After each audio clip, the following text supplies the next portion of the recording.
Howdy everybody, Phil Tubbs here with I Never Met a Stranger I Didn't Like. Welcome to another episode. Guys, my guest today, I've been chasing him down since I started the podcast. We were gonna sit down. I missed him in the slow season, in the snow cone season, and we got busy in the summer, so we didn't get to do it. And then a whole nother world of things came up and we got derailed. But here we are, we're finally getting to do it. The legend, the snow cone man, Mr. Phil Eagleton. How you doing? That is hilarious. Brother, I'm great. I have a medication that makes me talk funny. Tell the kids I'm okay. I just have to wait until it runs its course, and then I'm me again. You are you regardless. Regardless. It's not about how you talk. It's your heart. That you are you. Amen. Hey, so we finally got you here. Yes, sir. I mean, everybody knows you around here. You are a local legend, regardless if you say it or not. To us, my family, to hundreds of families in this area, you're a legend. We loved you. My kids would come home from school, and we knew that they had snow cones because they said, I saw Mr. Phil today. I didn't have to question who it was or what Phil it was. I automatically knew who it was, and they were so excited. Brother, I'm the one who all those years got the joy, I promise. Oh, I'm sure. We loved you. So we miss it, but we wanted to get to know you a little bit, kind of get behind the snow cone man. Where did he come from? How did he get started with the snow cones? A little bit about before that, because we all know you as a snow cone man, but we might not know a little bit more. So let's start from the beginning. Let's do it. Where was the legendary Mr. Phillip born at? So I was born here. Here, huh? Not at the splash pad, no. And my mom was married to a bad dude and had 2 children and got away from him. This was 1960, so different time back then. Zoom wasn't invented and all that. So airmail back and forth to Vietnam, where my dad was, and they had known each other through school, and they reconnected airmail and got married, and that means Army kid, you move. We go where they go. So we left, and we come home twice a year, Christmas, summer, and visit. And my dream, I'd see my cousins lived here and all their lives, and I hated it. My dream was to come back and live here. Yeah. And finally in 2011, I got on the same path during all those years, and my job led me away, and 2011 got to move back to finish my life, and bought the little shack for our daughter, and she took off to OSU, and I went in and said, I'm going to work it one summer. I'd been in the car business for many years, had a little lot here in town, and I took the summer off, and I fell in love, and then that's how it happened. It started going, huh? Yeah. You were like, I wanted to get back to Oklahoma, back home. I mean, this is myself. I've moved away myself, and I was away. And I was 15 minutes outside of Yellowstone National Park. Gorgeous, right? In the mountains, it's beautiful. But it's not home. I was born literally right down the road at the hospital there. And I grew up here. The people that I know, it's different here. The people are different. You go anywhere else and it's just, you hold the door for somebody and they give you a weird look. I said that, 20 miles away in BA, you open a door, they're looking at you like, are you crazy? Who are you? Yeah. I was in New York City. I opened the door at the hotel I was staying in to some guy to walk in. He goes, do you work here? And I said, nope, just open the door for you, Bubba. Yes. We're going the same direction, you know? Like, it's so crazy to me, like simple things like that. But here, the people are just good. It's amazing. So, I mean, I can understand why you'd want to come back. I would too. Like, it's home. I did come home, you know? So what we kind of talked about, you know, growing up, you said you were a military kid, so you had to travel around. Like, what were some of the fun things that Mr. Phil used to like to do as a kid and kind of growing up as he became a teenager into that? You know what'll freak you out? It's hard to believe looking at what's left of me, but I was a heck of a football player. I believe it. And basketball, track, I love that stuff. And, supposed to be able to get girls that way, and it didn't work for me, but I did give it a shot, though, right? Yeah, thought I'd try. And we ended up having to go to Germany military for my senior year. Really? So football was over, basketball still could. I thought, well, I'll go back to Oklahoma when we're done. Dad retires. I'll walk on somewhere. And I went to TU.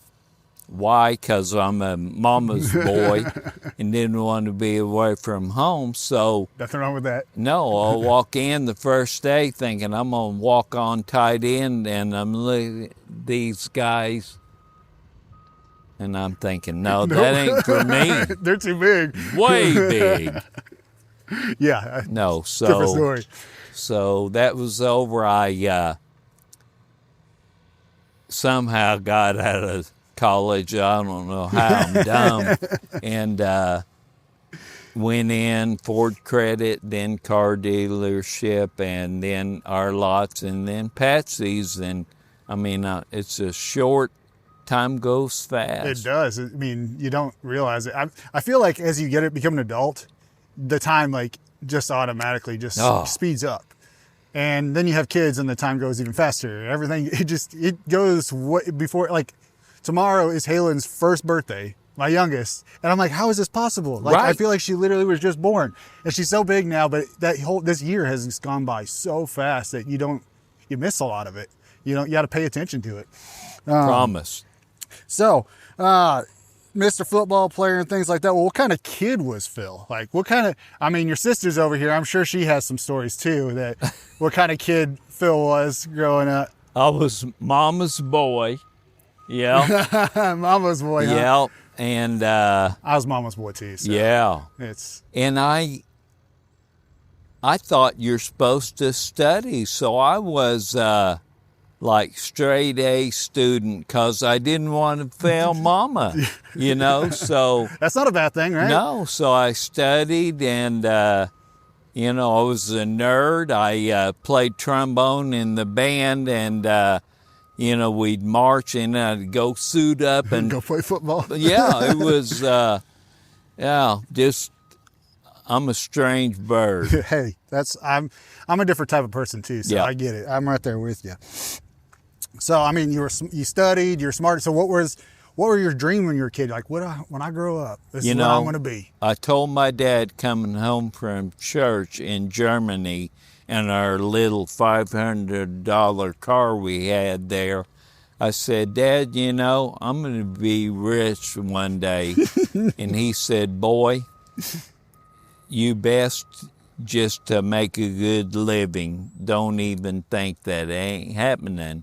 And he was right, but I had no clue. I signed up at TU for petroleum engineering and went very Oklahoma degree. Right. Went one semester and, I mean, I did nothing. They changed it to business thinking he's an idiot. He ain't going to make it. So I said, okay, let's do that. Yeah.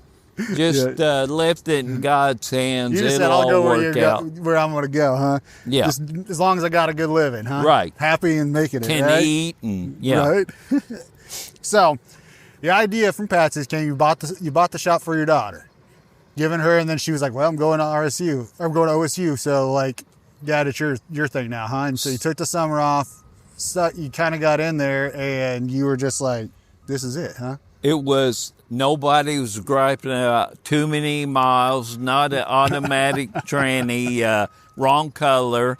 My wife, by the way, was, when we bought it, said, I don't know what we're going to name it. And Mom had just passed. And she Perfect. said, dummy, name it after your mom. Duh. So, yeah, I got in. It was enjoyable.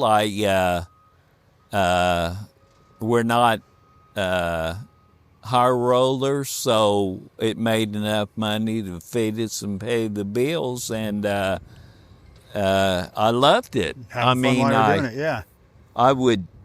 Phillip, there were days deep into it that the store, my wife handled all that, and I'd be on the road.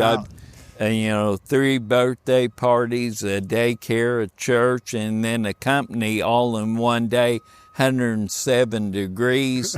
And Yeah. I loved it. And that was part of my health issue. I'd leave, the girls and my wife would say, bring water with you. I'll be good. I'll drink something there. You need to go potty. Now I'll get it when I get back. And when I stop working, we'll go. yeah. So years of abuse and coming home, and number one looked like coffee. It was destroying my liver, and so dumb. So stupid. You don't realize those things. I mean, You I'm don't know. I'm the same way. I'm one of those guys. When I'm working, I'll stop when I'm done. Right. Get done when I'm getting done. I forget about drinking. I forget about going to the bathroom, eating. I just get my work done, and then I'm like, oh, the next day I'm dehydrated and tired. This audio was created with async.com. And then I'm like, oh, the next day I'm dehydrated and tired and worn out, don't even realize. So I totally, you just go about your day working and enjoying what you do, and you don't think about those other things. Maybe stop and grab something at the gas station, and which probably not the healthiest foods, things like that. It's how it goes, yeah. And that was my wife saying, you got to eat, you're gone 12 hours. And I go and get a piece of pizza and just do more damage, right. And it caught up with me. Yeah, it does. It really does. So, in those first days, like kind of what were, when you first started out with Patsy's, what were they like? I mean, I'm sure there were some learning curves and different things like that, but were you just in it, just having fun, or like, I stepped in with my daughter the first year, and I said, I'll help. The lines were only place in town then, and the lines were huge, and there were people telling me, your prices are too cheap, man. And that was in 2011. Yeah. And I said, I'm going to leave them like they are. We'll be okay. My thoughts were, make it affordable where people could come every day if they wanted to. And my daughter's trying to tell me, up in prices. Raise it up. Don't pour over the trash can, Dad. I'm sorry. People to see that. I learned, Yeah. So then she took off. I'm in there by myself looking out at the gun museum thinking, I'm in heaven. I'm back in Claremore. I'm looking at here. Every day was like vacation. You just loving it, huh? Yeah, loved it. And I think, honestly, people could tell that you loved it, because I don't think there was a time we came ever that you were like in a bad mood. That I saw, you know what I mean? Like you were always, as soon as that went, hey, how's it going? You open that door, It was fun. There was never a bad day. Even the people that worked for you, throughout the years, the different girls that have been in there working for you guys and things like that, they always were nice, sweet, happy, upbeat. And that's Give gotta me your say hand. something. Nobody worked for me, they worked with me. Oh, I'm sorry. That's I'm okay. Sorry. That's worked with you throughout the years. I love that. So they, I always Ann was in charge of interviews. She was one. Yeah, but I said, I can teach a monkey to shave ice and pour syrup, but I can't teach personality. Mm-hmm. So it was their parents that deserved the credit. Doing they the work, were huh? great, yeah. Yeah. As the kids.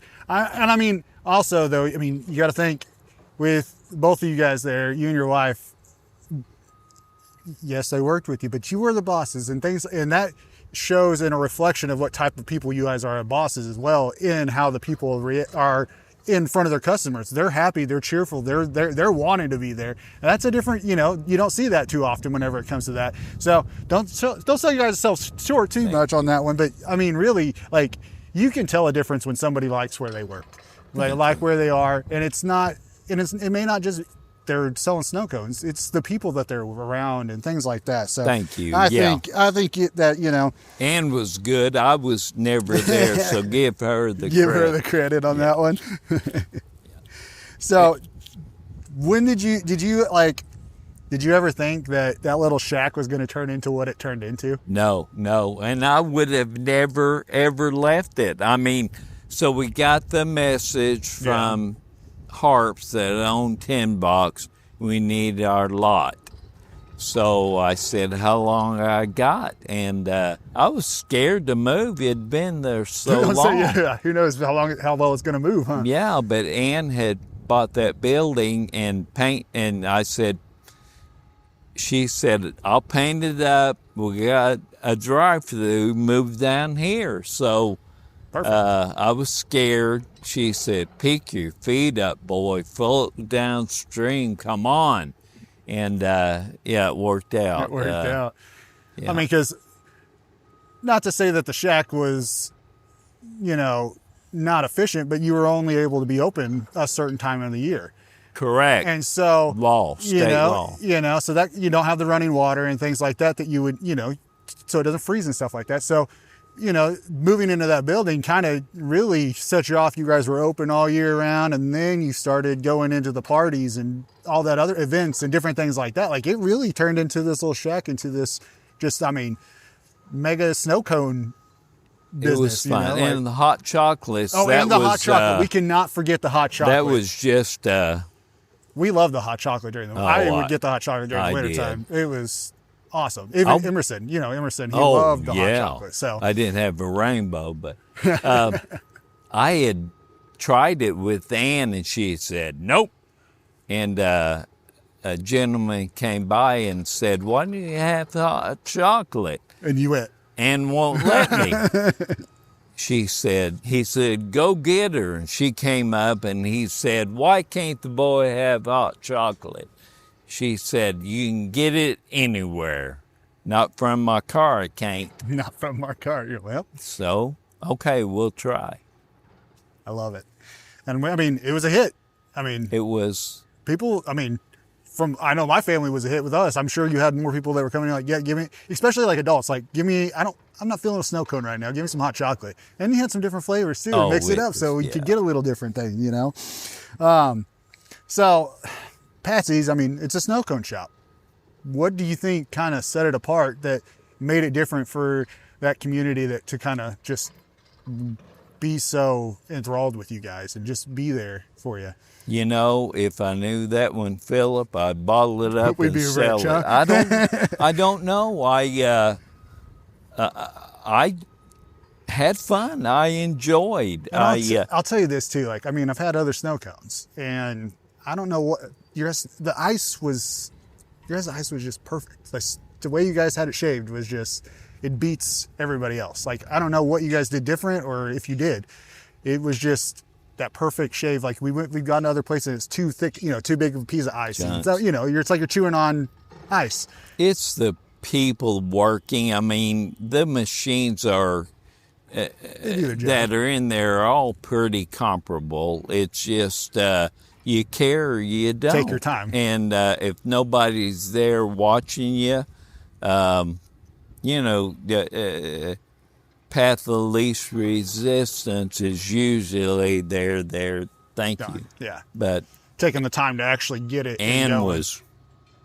See, that's There you go. That's one thing that made you different. Sets you apart. You know, those little things do add up when you come to it. And I mean, the gummies and everything, like, you know, and I know other places do gummies and sour spray, stuff like that, but you it wasn't just like you could add gummy worms to it. You had themed snow cones for different types of the year, you know, different types of stuff. So you had these awesome ideas that would come up, and we would pull up to the building, and the kids would be looking at all the different pictures, and, oh, I want the one with the Christmas tree. I want and it was fun. It was something different that, you know, you didn't just have a sign that had, I mean, you did have a sign that had all the flavors, but it wasn't just a sign that had the different flavors. You guys actually put some work into coming up with these different things and making it fun for the kids to get them try different things too. Brother, you know? I hate to tell you this, but you're interviewing the wrong person.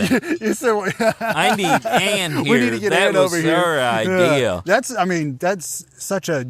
That's a genius idea. I mean, I think that was another thing that set you guys apart because it made it fun. It was fun. It was fun. You could, Yeah. and I mean, I would get different. I'm like, oh, I want that one. Oh, You know, yeah. like, that's cool. And it was. And I would always shove was my fun. gummy down at the bottom so it was kind of hard at the bottom. Yeah.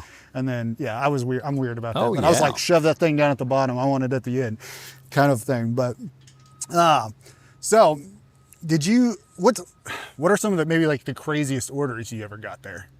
Oh, my goodness. I'm sure you got some kind of weird stuff. Strawberry with pickle juice. Oh, what? Yeah. Pomegranate, cranberry, pickle juice, and cotton candy all combined. All in one. Okay, yeah, that's the craziest. First time I got that, I said, son, I can't do that. His mom said he gets it all the time. He found out what flavor he likes and it's good, huh? Your call, sir. You're like, all right, if you like it, it's on you. Yeah, I'll do it. Did you ever have people that would literally come every single day? Yeah. That was like, they were there every day, huh? And you know, I told Ann back when we were at the shack, and she really didn't have the mixed flavors. Mm-hmm. And I said, I tell you, I really think that some people really don't need a snow cone. They just want to talk. 100%. And I love that. And I didn't have to buy one if they didn't want to, but I enjoyed chatting with them. And it was just, it was all God. It was meant to be the way it was. Yeah. God puts us in weird positions sometimes. We don't understand it, but then you go, oh, okay, that makes some sense. Trust me. I'm sure we're gonna get to I'll that. get to that one. We haven't even got to the juicy parts of the story, huh? So, what was your go-to snow cone? I like peach and cream. Peach and that's Yeah. I never even thought that would have been. I right like up my that alley. one. I like the green apple on occasion. And in fact, I made a peach and cream one day. It's sitting on the counter. I told Ann, stay out of that. And I came back. She said, I don't like peach anyway. Came back, it was gone. I don't even like peach. No. She was like, oh. Yeah. So it was pretty good. Yeah. What are some like? What's like one a funny or wild story that you guys had from the snow cone? Oh, my word. I'm sure you had a few, huh? Oh. Too many Okay. to think of. I may regret this one. Oh no, that means it's even better. When you say that, that means it's good. Tad, forgive me. Tad. So we had a birthday party going in, and Tad Jones at the memorial came in with his dad, and I said, guys, we got a birthday party going on. We can't sit in here? No, sir. And his dad started telling me about how he was thought about doing that snow cones in his younger years, and I'm politely marching to the back to get on with the party, watching the news the next morning, and I said, Ann, is that the guy I showed the back door to the other day? Yeah. He's in charge of the memorial. So You're I'm like- sorry. So you were just like, yeah, you can't be in here. Get out Right, of here. we got You a didn't party even really going on. I didn't look. This audio was created with async.com. Yeah, you can't be in here. Get out Right, of here. we got You a didn't party going on. I didn't look. I'm just... You're like, you're focused on the snow cones. Right, You were there to do your job. We're about to cut the cake. Love it. Oh, that's so funny. Sorry, Tad. I'm sorry. So, we kind of, 2024, we started, you made the announcement, kind of shook all of our world around here that you were going to have to close down the shop. It shook mine. Oh, I'm sure. I was, in October, the big steam engine came by and looking at pictures the girl took, and my belly was out there, so I went on a diet. And I'm always been, I ran all summer, wasn't no gym guy, and didn't change my diet. And one of my sisters came, I dropped off Grant Gingrich some 15 gallons of hot chocolate here at the lake for an event, and it was hard for me in my belly. And one of my sisters came to the store, and I told her, and she poked it, and she said, "Bubba, that's not right. Yeah. It's hard."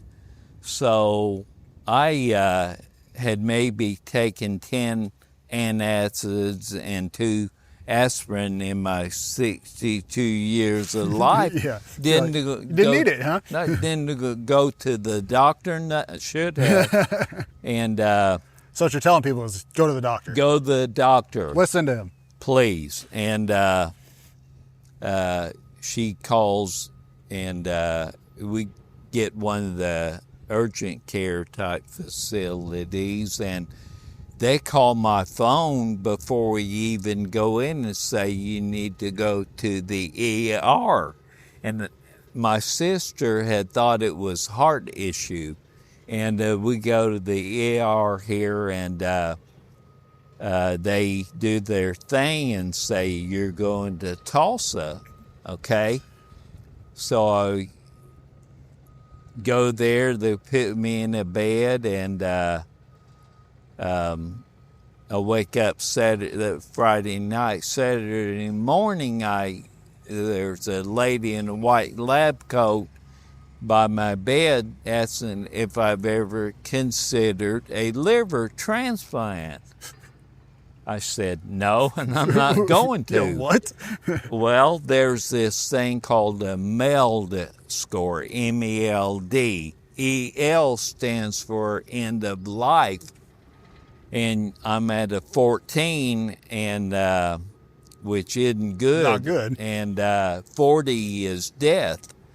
And You were heading the wrong way. oh man, so they didn't do this procedure called paracentesis until weekdays, not on weekends. So I had to stay until Monday. Monday afternoon, they wheel me in and deaden my belly and take a 6-inch catheter needle attached to a clear rubber hose with a slight vacuum, insert it and suck the fluid off. And they did that in November. December comes around. I'm not feeling great, but my belly's down. January, I go see the follow-up doctor, and he says, yeah, I don't see any ankle swelling. No, sir. Well, looking at the computer, looks like you need a transplant. I said, what else is there? I'm not doing that. He said, transplant or you die. That's your option. That's your options. Okay, so February comes, March. I'm a little fatigued all the time, but no belly. Mm-hmm. April, here it comes, of 25 now, yeah. and drain. And then it became up to every week. Go see him, needle in, drain, and it got to where I had Dr. Hurlishka, the dad, had fixed a hernia for me in '94, and the flood busted it loose and caused another one here, and they were pulling off like 8 liters of fluid off my belly every week. Because your liver, if it can't process it seeps, and the worse it gets, the more it seeps. So I'm thinking, okay, we got to do something. And I've heard of these lists that you get on transplant list, and thinking I hope I make it that long. And I got referred to Nazi Zudi in Oklahoma City, and you go there. It was May, and they had their first opening in October. So we go in October. It's a conference. You meet with the medical, financial, and social person. If you go through this, you have to have a team of people with you, because there's a lot of stuff that's oh going my on. gosh. Yeah. It's not as simple as just taking it out and putting a new one in. No. So we go in October, and they draw my blood before we go talk to these people, and we're getting ready to come back to Claremore, had the first phase, and they said, if they think it's all done by committee, and if they think you're a match, you'll go on a list, and the worse a person is, the more they're at the top. They'll slide you in there, yeah. And so they draw my blood, we go to conference, doctor says, hey, your potassium really high. Get there, go to the ER. ER. It's not potassium, it's sodium. Something's wrong. Anyway, hospitalized me. And thank you, God. That had them saying, this guy's going downhill fast. God. Let's start him on the series of testing, because there's a national chapter society that mandates liver, all organ transplants, and you have to abide by those guidelines. And if my heart was not going to let me live much longer, I'm not a candidate. Yeah, for sure. Lungs, same thing. Bone density, ability to handle stress, blood pressure. So I'm going through all these series of tests, and I needed one more. The machine was down that day, so I'd been in there for a week or so testing, and come back home to Claremore. And that weekend I had a bout. If that fluid's not drained quick enough, toxins build up, and there's a thing called hepatic encephalopathy. That's a heck of a hard word to say with I couldn't say that regardless. Oh man. And it's true. Yeah. You go crazy. Just you messes. don't know who you are, what year it is, where you are. Just kind of out of it. You're gone. Like floating. And my poor wife, I asked her, who are you, that morning when I wake up? And man. so we're off, emergency room, go back to OKC, and it's true. Anyway, I had 5 bouts of that, and her and Ann and my sister Pam would load me up at 5 a.m. and always weekends and drive me to OKC to get me out of that deal. Well, my MELD score into life had gone from 14 to 28 Oof. during that time, and that was God's Kind of way of getting you worked up that list a yeah, little bit. I wouldn't have even been close to the list if I'd gone the normal route, but he knew that I was going downhill fast. So my last bout was like 3 days before they may have had a donor, and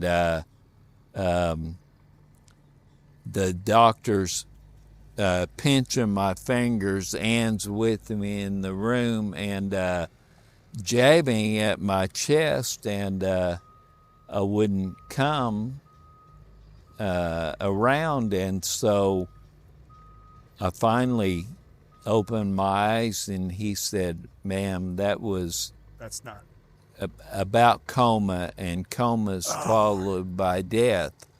So the morning of December 15th, I mean, I dwindled to 130 pounds, and the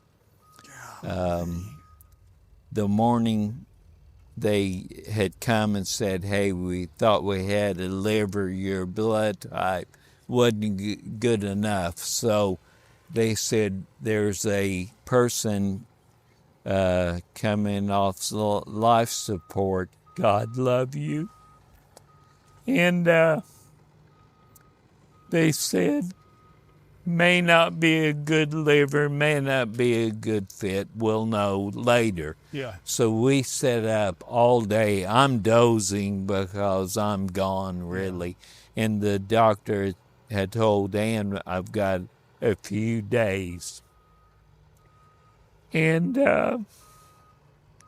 about 11:30, they wheel this hospital bed in, and a male and female are in.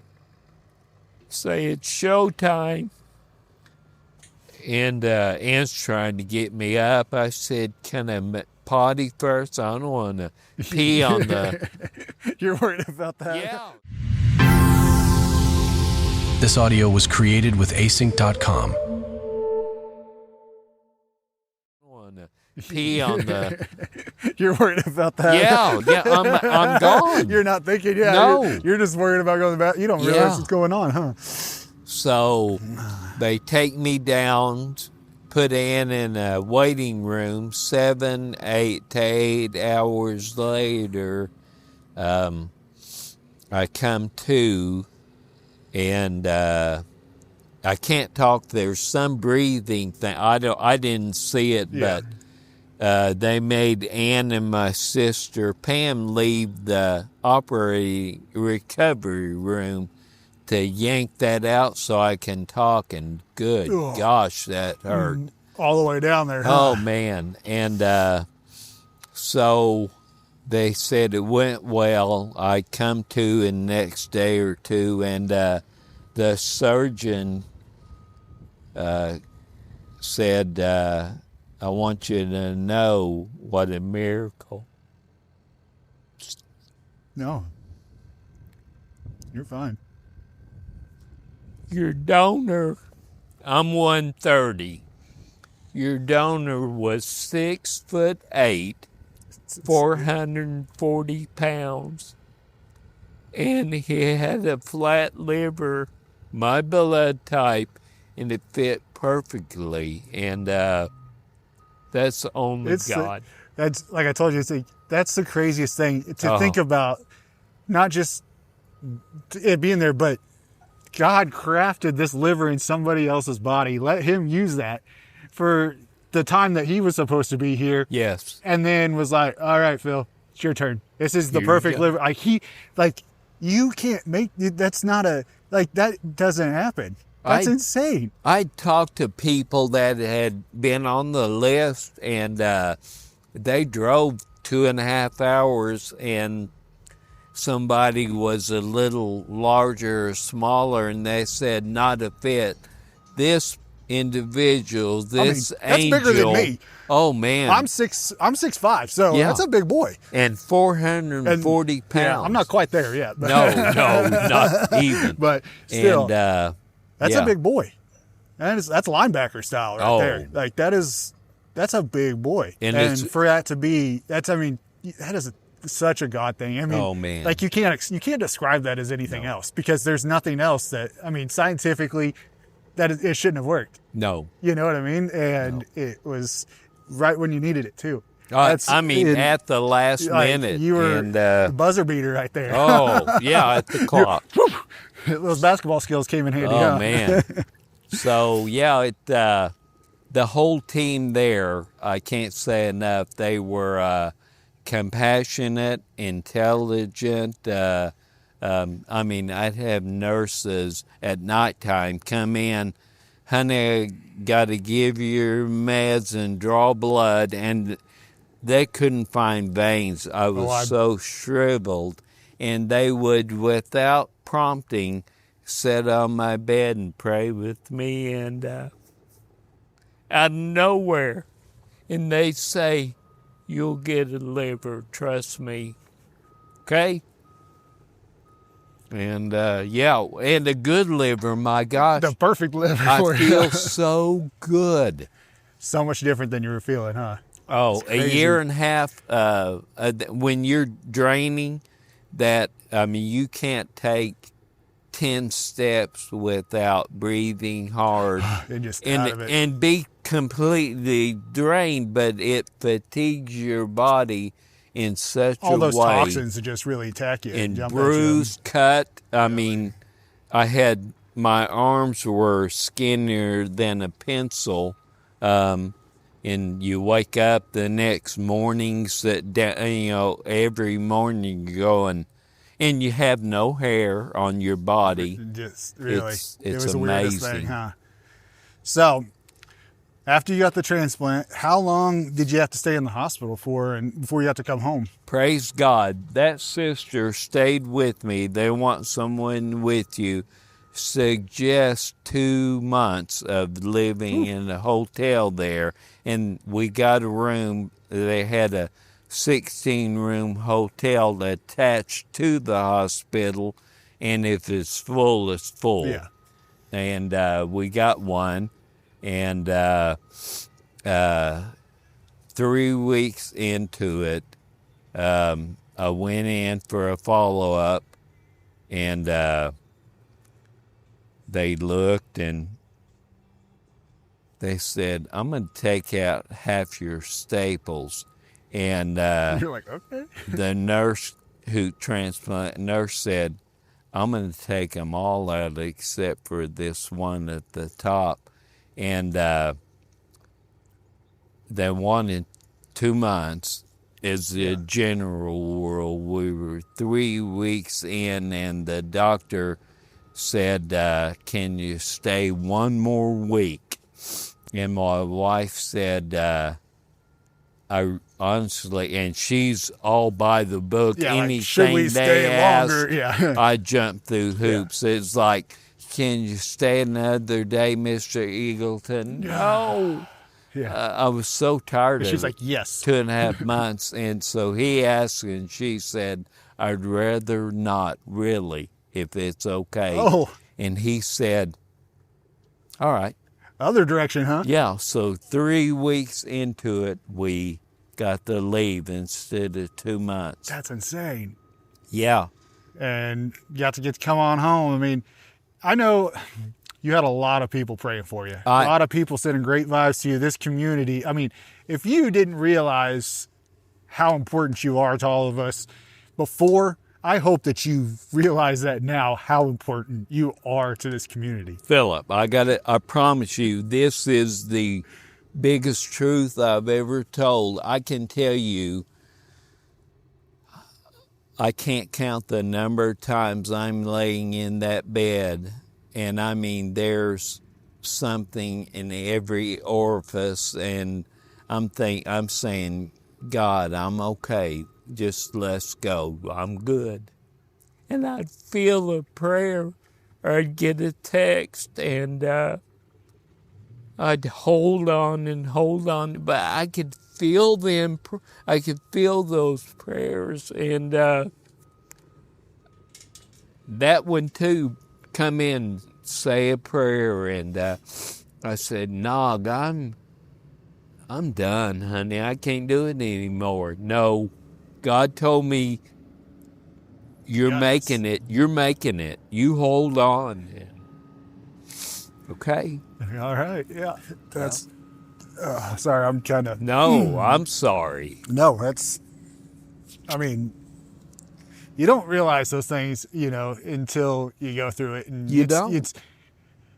I've dealt with depression myself and being down and sick, and you get to that, your mind just goes, "I'm done. Yes. I can't do anymore." Oh. You're tired. You're physically. I mean, I was in a different situation, but you're physically like I wasn't sleeping. I was so tired, and I mean, like literally would go days without sleeping, and Yes. I'm exhausted. Your body can't work. Your brain's not working. You go, "I can't do this. Like if I have to live like this forever, I can't do it." And that's how I totally understand what you're saying from that, but. It's the people that are around us. I mean, I'm only alive today because of the people that are around me. Amen. And it's and God. I mean, he knew that those were that he said, I'm not done with you here yet. And I honestly think, I mean, we lose good people, and it happens, and it sucks, and we all go, why we lose that person, and things like that. But I don't think, even if I were to go have my liver transplanted and I'm younger than you, I don't know if I would even be as recovered as quickly as you have. And how God. You are, I mean, you're sitting here with me just a couple months after surgery and having this conversation with me home, all sitting on your bench. Like, that is, to me, that is crazy. It blows my mind. For the first 2 weeks or 3, and then, 5, I can't count, but I mean, Pam and my wife would, while we were there, have to push me in a wheelchair, and then I finally got to where I could walk about 15 steps with a walker, and a friend of mine got me a cane, and we came out here a month or so ago, and I left my walker, left everything, and I took off walking. And every day, the first couple of walks I was a little wobbly, and I mean, you lay in the bed for 2.5 months, and you got no leg muscles, and got to retrain your body how to do that. Yeah, and now it's like almost a run. I'm out here walking, and you're probably in better shape than I am, to be honest. No. But my poor wife, I wake up, I said, "Ann, look at that. Yeah, look at this. I got get some muscle arms again because they were." I'll show you pictures. Yeah. Oh, just bones with skin around them. Awful. That's insane. So I got to ask a question. It's kind of an out there question. It's a funny one. So I was reading. Actually, it's funny that this was already set up, but something popped up, and I was reading this story about a woman that had a heart and lung transplant, and from the same donor, and which I guess is really unprecedented. They were like, "Hey, these work. They got them both. You need them. Let's give them to you both." Well, she came out of it like craving different foods and different things like that she had never like. She didn't like green peppers, but now she loved them. Things like that. Do you have any weird cravings or something, or even different things that you maybe smell and kind of maybe remember, but it's not yours? Because I mean, you got something that's in you that you didn't grow up with. So I mean, do you have any of those kind of cravings or anything like that? Oh my gosh. You can edit this out if you need No, this to. is even better. It's good. So,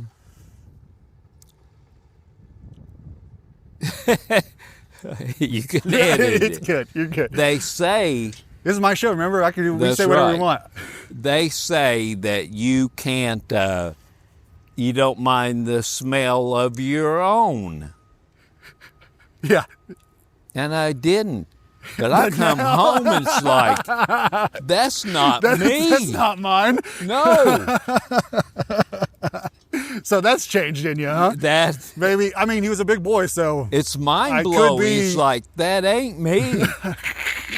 But I just thought that was funny because, I mean, I've heard, and I saw some. This audio was created with async.com. But I just thought that was funny because, I mean, I've heard, and I saw some other stories It's that true. these things come out, you know, they get transplants and they come out of it like liking different things and didn't like that before, Yep. and now it's their favorite food. Like in that she had gotten a lung and heart transplant. The guy had passed away on a motorcycle crash. yes. And she said when she woke up, she never ate McDonald's, but she was craving chicken nuggets. Funny thing is, he went to McDonald's, he had chicken nuggets in his coat pocket, his jacket pocket whenever he passed away. I believe And it. so like, it's the craziest thing. So I was like, I gotta ask Phil if he's got any crazy cravings or weird different things that have changed since that's happened, because I thought that'd be kind of fun. I can tell you during the year before the testing and transplant, I mean, you're limited to, I was where I could drink 1 liter of fluid a day. Really? They didn't want, Because it would just... yeah, just, and food, I mean, sodium was the devil. You can't, I mean, read every label, and we all should. But I could eat nothing, and Ann would cook, and I was not hungry. I shrunk, and I'd put a napkin over the food, and she'd take it, and I knew she knew I didn't eat. But, I mean, I came out, I was freezing in the hospital. I turned the heat up to as high as it'd go, and doctors would leave. Like, it's hot here, huh? Afterwards, I'm hot, like I was, and I'm hungry all the time. You're like, yes, get it back. Oh, and I can't, doctor, what's my diet now? You don't have one. Just eat, which... What a gift.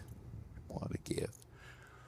So, what would you tell somebody that may be going through this kind of situation that, you know, they're in a spot, maybe it's not liver, but it could be a different organ they need transplanted or things like that. What would you tell them in that moment? I'm glad you asked. I've had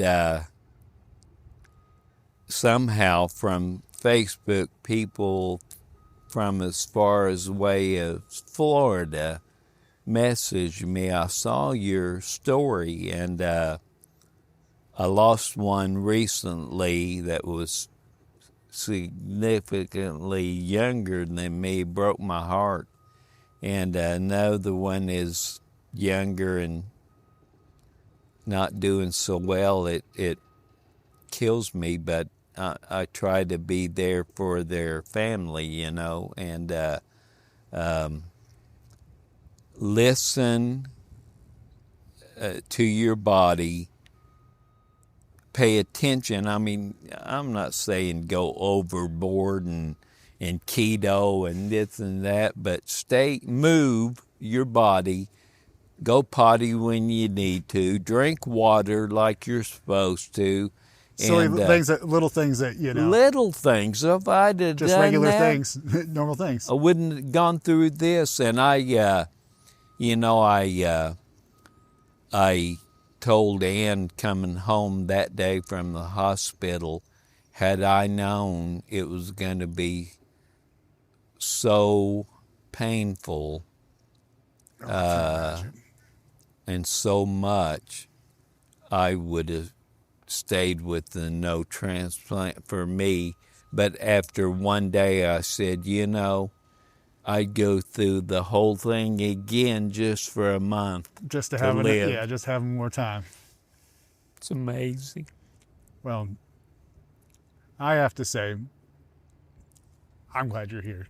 Thank you. I'm very happy that you're here. Before we start to close out, do you have anything that you would like to say to the community, to the people around here? I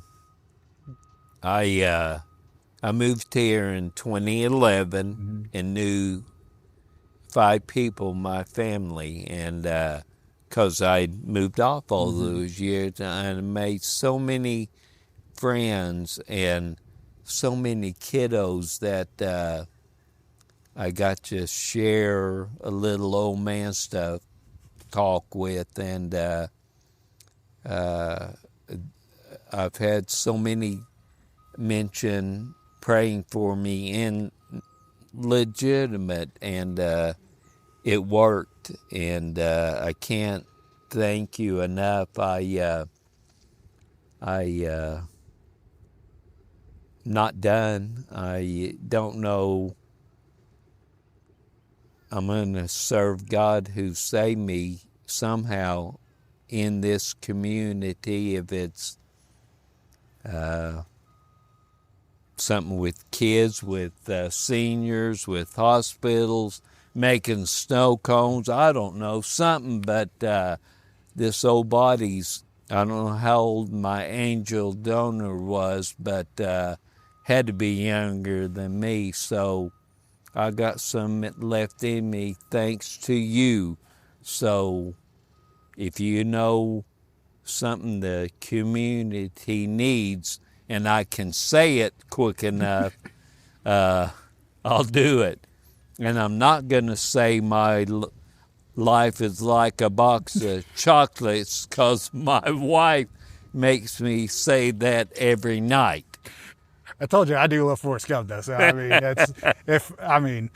come on. I mean, he was a wise man in his own sense. That's right. I mean, he was. But before we go, I just want to tell you, her, it wasn't just snow cones for us, for the community, for me, for my family. Thank you. It was, you got to watch people grow up. We got to celebrate there with you guys. There was, something good would go. That's where we went. We got snow cones. They had a good day at school. We'd go get snow cones. It wasn't just ice and flavor. It wasn't just sugar and ice. There was more to it. And I had been going to the store. My wife was pregnant. She was getting rainbow with sour spray. Every time. And we had a daycare. We closed it, and we had some chairs we were selling them. You had bought them from us, and I brought them over there. And yeah, we had talked, and you knew my wife's order. I'd pull up, and you'd know exactly what it was. But I was in a stage of my life where I was not making good decisions of myself, and I was trying to figure out who I was as a person and things like that. And I kind of went off the deep end, and me and my wife were split. And you gave me some words of wisdom. You weren't hard on me, and you didn't judge me. Like, I felt like everybody in that time they judged how I was, and I wasn't being good, don't get me wrong, but nobody actually took the time to have empathy for me and to talk and just kind of give me some wise words and kind words. And you weren't like, oh, you're making stupid, it was, you were like, you should try to work on it. It would be important. There was things that you just really put out there for me. And me and my wife are still married, and I'm not saying it was all you, but you were part of that. And that's, when I say that you weren't just selling snow cones, it was because of who you are, who your wife is. That's what made Patsy's Patsy's. That's why you had such a strong impact on this community. I think it was because of who you are, your hearts. You came into there and you loved on me at a time whenever people weren't, and I needed that. And thank you for that. No. Thank you for all the memories you've given us with the snow cones. Thanks. I cannot wait to see where it goes next for you. I'm so excited. I'm ready. I'm so happy that you're still here. I'm so glad that God gave you that liver and you are still with us. And I know there are so many people in this community that are the same, that feel the same exact way. You are, regardless if you think so or not, you are a true piece of this community. You are a legend here. You and your wife both are legends here. One time I saw your wife before I really knew who she was. We were in Dollar General, and she had a shopping cart full, I mean, literally plumb full of sugar. And, you know, I didn't know who she was at the time, and I'm standing behind her in line, and I'm like, man, that is a lot of sugar. You need some sugar. She's like, oh, we have snow cone. I was like, oh, which? And she says, Patsy's. And I was like, okay, that makes sense. And then, so, you know, we're talking, and I was like, oh, yeah, I love your husband. He's such a nice man, and blah, blah, blah. We go out, we help her load it. And I was like, tell him I help her load it back in the back of the truck, and I'm like, tell him I said hi, things like that. So that was the first time I actually got to meet her, was literally a shopping cart in Dollar General full of sugar. Yes. We were out here the other day, just got out of the cars and were going on our walk. And this gentleman I recognized was across the road. Hey, it's a great day to be alive, ain't it? I said, brother, it is. I have no idea. We make 2 or 3 steps, and Ann said, he must have recognized me. Whatever. Love it. Yeah. Well, Bubba, Thank you. I appreciate you so much beyond this. I appreciate that talk that you had with me back then, more than you know. And so, Anytime. awesome. You ever need anything, I'm there for you. Thank you. I 100%, and I know there's so many people out there that's ready for you to jump back in the community, and so that we get to see you again more often. I'm It ready. may not be the extent that we were before, but at least we get to see you some more, and that's amazing. So I'm ready to. I've seen several here in the last week or so, and it's like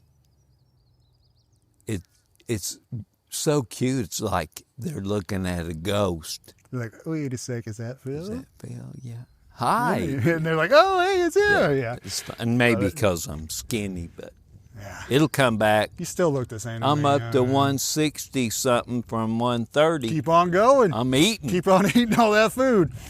Well, Phil, I appreciate you so much. you, buddy. Thank you for Very giving much. me the time to sit down, tell your story, share it with everybody. I love you, Bubba. I love you, and I love you, and thank you. Thank you for the prayers. I mean, you have no idea. Awesome. Well, guys, I appreciate you listening to another episode of I Never Met a Stranger I Didn't Like. We'll talk to you soon.